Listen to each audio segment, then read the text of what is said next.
বলা হচ্ছে আরব আমিরাত, কাতার, বাহরাইন, কুয়েতের শান শৌকতে ভরা শহরগুলোতে, যেখানে জমা আরব শেখদের ধন দৌলত, বিলাস বেশন। ইরানের প্রতিশোধের আগুনে দাউ দাউ করে জ্বলছে সব, কিন্তু আসছে আরো বড় বিপর্যয়।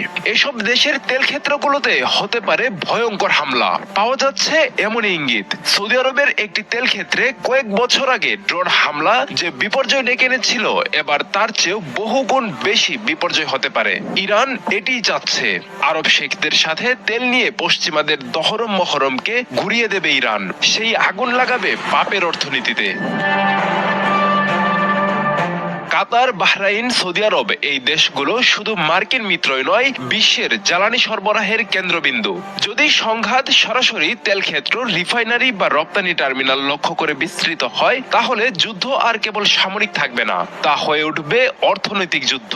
বিশ্বের মোট তেল সরবরাহের প্রায় 1/3 আসে পারস্য উপসাগরীয় অঞ্চল থেকে, আর সেই তেল পরিবাহিত হয় সংকীর্ণ জলপথ হরমুজ প্রণালী দিয়ে। তেল পরিবহনের এই রুট বন্ধ করে দিয়েছে ইরান। এখন যদি সৌদি আরব, সংযুক্ত আরব আমিরাত কিংবা কাতারের তেল অবকাঠামোতে হামলা চালায়, তাহলে ভেঙে পড়বে সরবরাহ শৃঙ্খল। ভয়াবহ পরিস্থিতি তৈরি হবে বৈশ্বিক জ্বালানি বাজারে।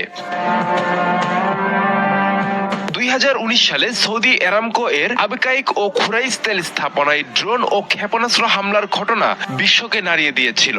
বৈশ্বিক তেল সরবরাহ কমে গিয়েছিল 5%, আর তেলের দাম বেড়েছিল 20%। সেই তুলনায় বর্তমান পরিস্থিতি অনেক বেশি বিস্ফোরক, কারণ মধ্যপ্রাচ্যের তেল ভান্ডারে আঘাত হানলে বিশ্ব অর্থনীতিতে বড় ধরনের ধস নামবে।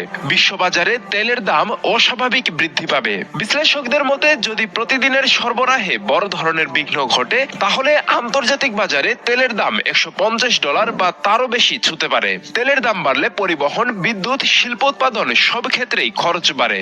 যুদ্ধ দীর্ঘস্থায়ী হলে উদীয়মান বাজারে দেখা দেবে পুঁজি সংকট।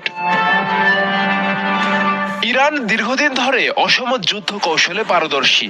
সরাসরি মুখোমুখি সংঘাতের বদলে তারা কৌশলগত স্থাপনায় আঘাত করে চাপ তৈরি করে। হরমুজ প্রণালী ও তেল ক্ষেত্রকে হাতিয়ার হিসেবে ব্যবহার করা হতে পারে রাজনৈতিক বার্তা দেওয়ার উপায়। ইরান যদি বুঝতে পারে সরাসরি সামরিক সংঘাতে আমেরিকা ও ইসরায়েলকে পরাস্ত করা কঠিন, তাহলে তেল অবকাঠামোকে লক্ষ্য করে অর্থনৈতিক চাপ তৈরি করা হবে তাদের পরবর্তী কৌশল।